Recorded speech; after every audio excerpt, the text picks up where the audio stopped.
Hydraulic break ধরছে না। দেখেন একেবারে ফলস ফলস কাজ করছে। তো কি কারণে সেটা আজকে সরাসরি আপনাদের দেখাবো।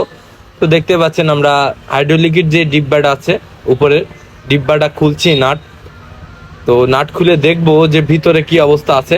আর বিশেষ করে একটা কথা বলি, এই গাড়িটা দীর্ঘ 2 বছর ধরে পড়েছিল।